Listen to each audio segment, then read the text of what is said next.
안녕하세요, 탑 리뷰입니다. 이번 두 번째 시승기의 주인공은 바로 마세라티의 기블리가 되겠습니다. 사실 기블리는 다양한 라인업들을 갖추고 있죠. 그중 가장 고출력을 자랑하고 있는 SQ4 모델이 되겠는데요. 저희 이번 두 번째 시승기부터는 다양한 계측 데이터를 바탕으로 해서 재미난 내용들을 많이 준비하고 있습니다. 따라서 여러분들 끝까지 시청해 주시면 정말 소중하고 유익한 내용들을 듬뿍 얻어 가실 수 있으실 거예요.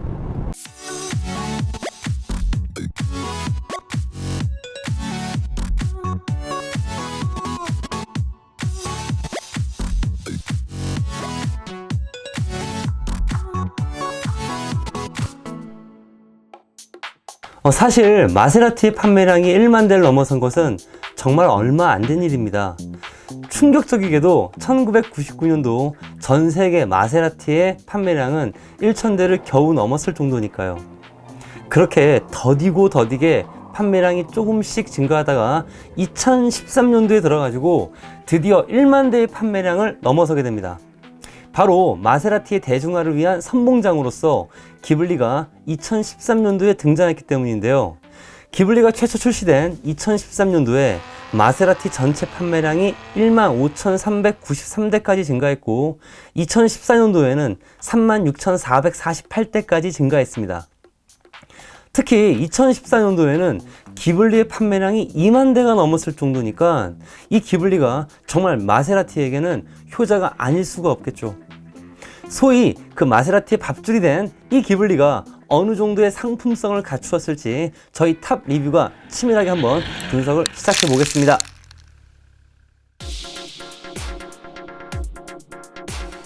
먼저 외관부터 한번 살펴보겠습니다.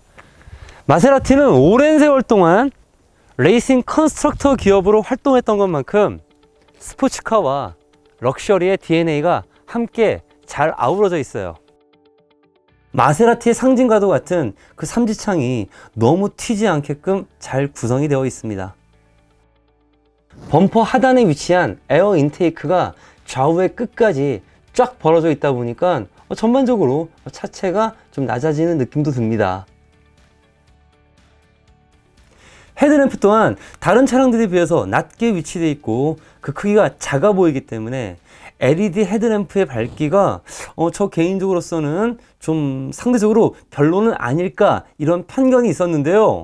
저희가 야간 주행을 하면서 느낀 점, 이 상당히 LED의 밝기가 밝고 또 그 선명함이 뛰어나다라고 극찬을 했었어요. 옆모습의 경우에 있어서 이중성을 취하고 있습니다. 아주 섹시한 그 4도어 쿠페 라인을 취함과 동시에 또 엄청나게 거대해요. 기블리의 휠 베이스가 3m에 육박하는데요. 자, 한번 경쟁 모델들과 비교해 볼까요? 포르쉐의 파나메라가 2.92m, BMW의 6 시리즈가 2.85m임을 감안했을 때 경쟁 모델들보다도 더 큰 유형을 뽐내고 있습니다. 근데 사실 이렇게 휠 베이스가 너무 길면은 코너링 능력에서 소폭 떨어지는 경향이 일반적이었는데, 자, 실제 기블리의 코너링 능력이 어떨지에 대해서는 잠시 뒤에 한번 살펴보도록 하죠. 게다가 휠 사이즈는 무려 20인치입니다. 타이어는 피렐리의 P0 TM이 장착되어서 앞이 245, 40, 20, 뒤에가 285, 35, 20 사이즈가 장착되어 있습니다. 그 이외에 마세라티의 상징적인 그 3개의 에어벤트가 크롬빛을 뽐내면서 가지런히 정렬되어 있어요. 이제 뒷모습을 살펴보겠습니다. 얇고 좌우로 날카롭게 찢어져 있는 그 LED 테일램프 덕분에 더욱 스포티한 느낌을 주긴 해요. 배기 또한 역시 마세라티는 배기 사운드 아니겠습니까? 나는 정말 멋진 배기 사운드를 뽐내, 이런 의미를 암시하듯이 듀얼 파이프 구조를 취하고 있고요. 이제 실내로 들어가 보겠습니다. 자, 앞좌석은 키가 상당히 큰 제가 앉아 있어도 답답함을 전혀 못 느낄 만큼 꽤나 여유 공간을 확보하고 있습니다. 또한 저희 시승 차량은 이태리 고급 의류 브랜드인 제냐와 콜라보레이션을 통해 가지고 제냐의 모직 원단이 다음처럼 부분적으로 들어가 있는데요. 약간 좀 이해가 안 갑니다. 가죽도 아니라 단순히 모직이 제냐의 것이 들어갔다고 해서 이게 추가 옵션으로 가격이 인상되어 있는 것인데요. 차라리 SQ4의 기본 가죽으로 사용되는 폴트로나 플라우를 고수하는 게 더 낫다라고 저는 확신이 들어요. 자, 스티어링 휠은 3스포크 형태를 취하고 있는데 좀 부담스러울 만큼 큽니다. 물론 핸들 조향이 있어서 불편함을 끼치는 건 절대 아니긴 하지만 처음 봤을 때 이게 버스 스티어링 휠 뽑아다가 천연 가죽 씌워서 갖다 박아 놓은 줄 알았어요. 오히려 불편한 건 따로 하나 있습니다. 바로 방향 지시등의 위치가 그러한데요. 제 손가락이 제법 깁니다.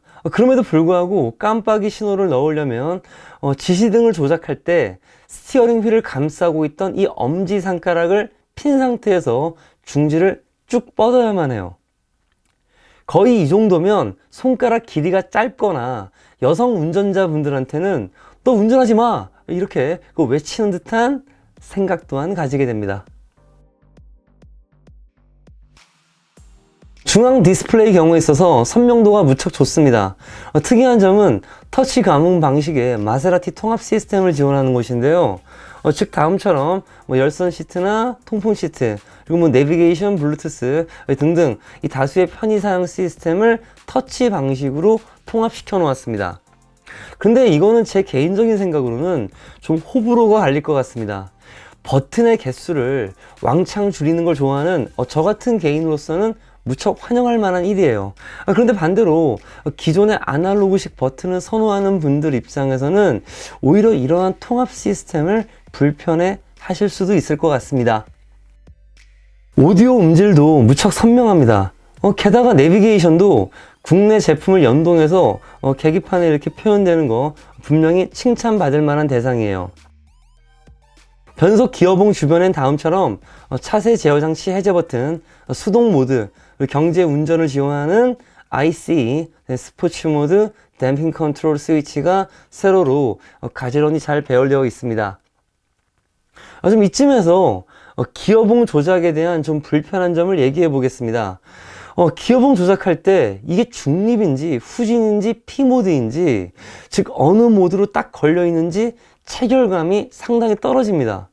저도 P모드에 올렸다고 생각했는데 다음처럼 후진 모드로 가 있는 경우도 이따금씩 있었거든요. 뒷좌석의 경우 정말 좁습니다. 3m에 달하는 그 휠 베이스임에도 불구하고 공간 확보가 너무 부족한데요. 앞좌석의 의자를 앞으로 쫙 당기지 않는 한 이렇게 무릎 앞쪽의 공간 확보가 용이하지 못합니다. 내외관 소개에 대한 설명은 이쯤에서 마치기로 하고, 고성능 차량의 브랜드로 이미지화 되어 있는 마세라티의 주력 세단인 기블리 SQ4에 대해서 이제 적나라한 분석을 시작해 보도록 하겠습니다.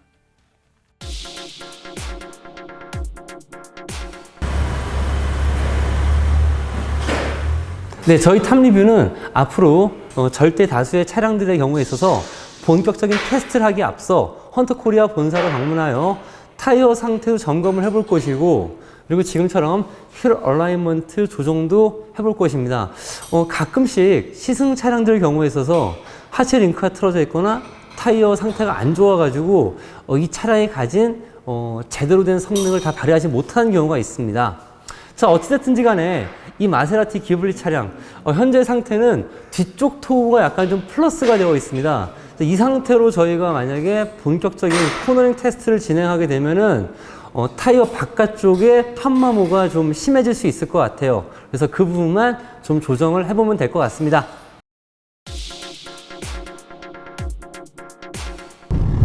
주행 모드는 스탠다드와 그 다음에 연비 주행을 지원하는 IC, 그 다음에 스포츠 모드로 이렇게 나뉘어지게 됩니다. 스포츠 모드로 주행을 하게 되면은 좀 더 기민한 엑셀링 반응과 그 다음에 예민한 RPM 반응을 느낄 수 있게 돼요. 여기에 더불어 가지고 저뿐만 아니라 모든 분들이 마세라티에게 환호를 바로 보내는 것이 있죠. 바로 무엇이냐? 그렇습니다. 배기 사운드이죠.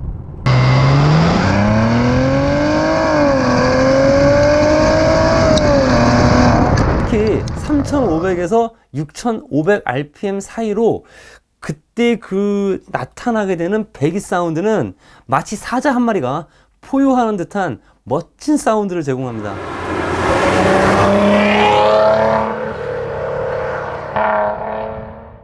특히 수동 모드로 주행할 때 6000rpm 부근에서 퓨얼 컷을 유지하기도 하는데요. 다시 변속이 되는 순간 팝콘이 뻥뻥 터지는 소리가 정말 매력적입니다. 그동안 제 차량인 아반떼 스포츠 그 KSF 패키지의 배기 소리, 우리가 소위 그 경기도 배기라고 하죠. 그 쌈마이 배기 사운드에 익숙해 있다가 오랜만에 오케스트라급 사운드를 들으니까 제 귀가 정말 호강하고 있어요. 자, 이쯤에서 실제 휠 구동 출력이 어떠한지에 대해서 한번 확인해 보겠습니다.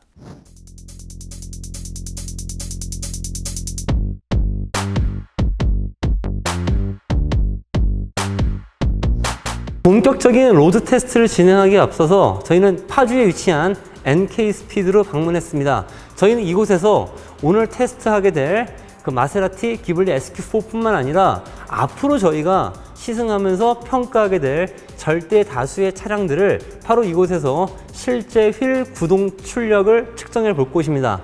이름하여 다이노 테스트라고 하죠.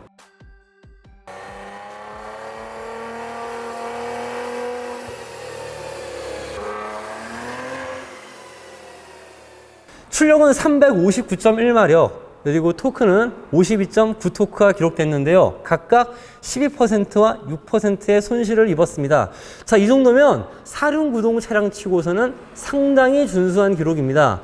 아주 오래전에는 사륜구동의 경우에 있어서 20% 이상의 손실을 입었었는데 최근 들어서는 이렇게 고성능 차량들의 경우에 있어서 10% 내외의 손실을 입게 되죠. 이러한 점으로 보았을 때 이 정도 손실률이라면은 정말 준수하다라고 다시 한번 평가 내려봅니다. 특히 이 토크 밴드 또한 상당히 완만하게 유지되기 때문에 우리가 소위 웃자고 하는 얘기죠. 조루 현상도 없다고 보시면 되겠어요. 다이노 테스트를 통해서 얻게 된 실제 휠 구동 출력을 바탕으로 해서 이제 정차 상태에서 시속 100km까지 돌파되는 시간, 즉 제로백 테스트를 해보겠습니다.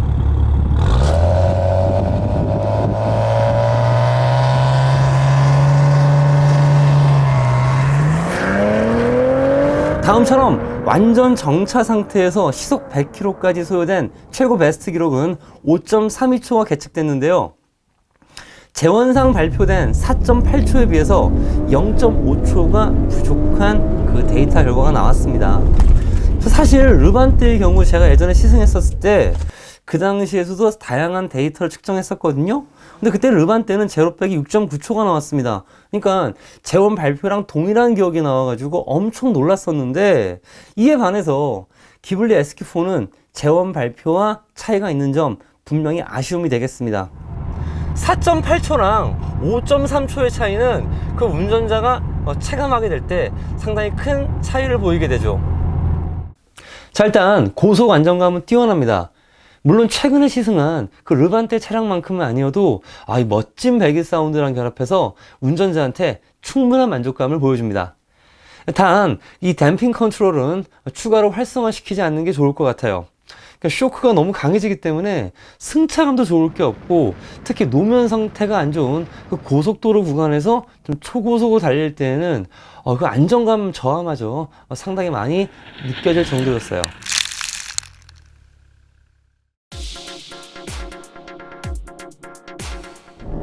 코너링 전개 시에 이 차량은 후륜 기반의 사륜구동이라 할지라도 언더스티어 성향이 제법 강합니다. 따라서 이 차량을 가지고서 어떤 기민하고 날렵한 코너링 운동을 기대해서는 안 되겠어요. 역시 넉넉한 출력을 바탕으로 어떤 고속 크루징을 통해서, 그리고 환상적인 그 배기 사운드를 즐기면서 어떤 그 고속 주행을 만끽할 수 있는 그런 유형의 차로 생각하셔야 될 것 같습니다.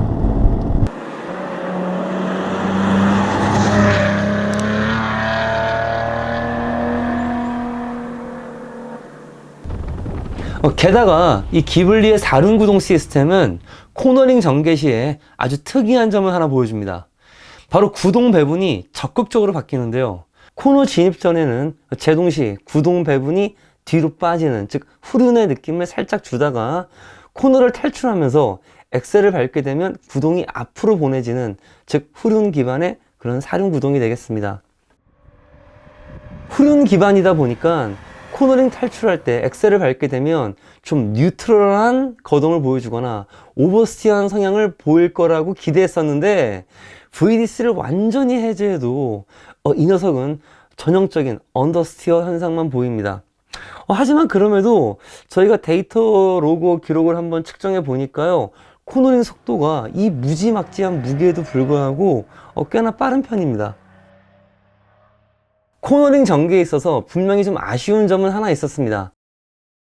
타이어의 경우 피렐리 P0 TM이 장착됐는데요, 초반에는 종그립이건 횡그립이건 무난합니다. 하지만 반복되는 스포츠 주행을 하게 되면 그 제동의 경우에 있어서 최고 종지를 찍는 정지 마찰력 순간에서부터 운동 마찰력으로 이어지게 될 때 그 슬림량이 커지게 됩니다. 피렐리 P0 TM 타이어, 나중에 이 녀석 저희가 적나라하게 테스트 한번 해봐야 될 것 같습니다.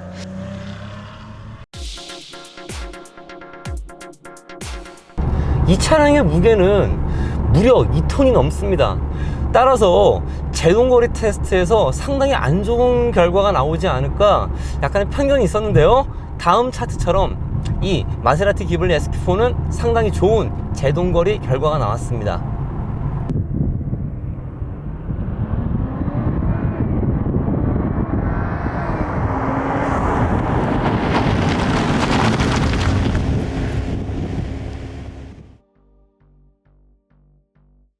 다음 차트처럼 꾸준하게 35m에서 36m대를 기록하는데요, 박수갈채를 보낼만 합니다.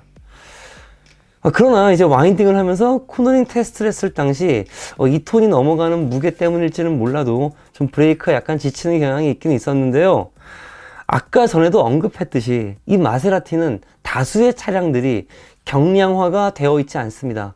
따라서 강성과 강도는 계속 확보를 하되 무게를 줄이는 경량화, 정말로 꼭 필요합니다.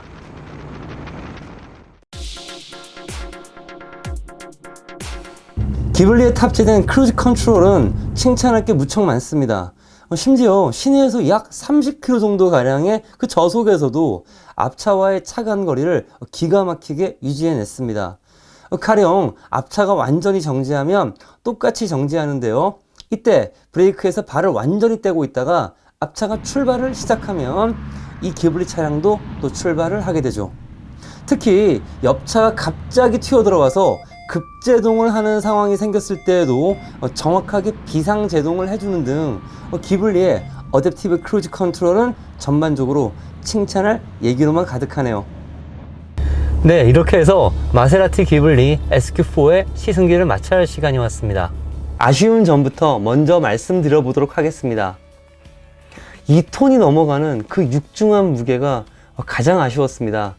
이 무게 때문에 더 좋아질 수 있는 운동 능력에 있어서도 아쉬움이 더 많이 생겼으니까요. 또한 기어봉 조작이라든가 뒷좌석 공간 등에 있어서는 한국 소비자들에게 어필하기 힘든 구석이 꽤나 많을 것 같습니다. 그러나 마세라티 특유의 그 감성적인 매력들은 정말 넘쳐났습니다.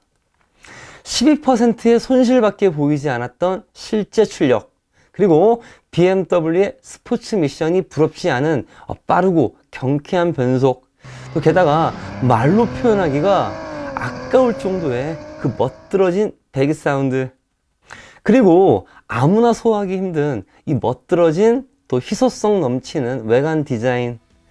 저희는 2박 3일 동안 시승을 하면서 처음 뵙는 행인분들께서도 이 차량에 대해서 여쭙는 분들이 정말 많았었습니다.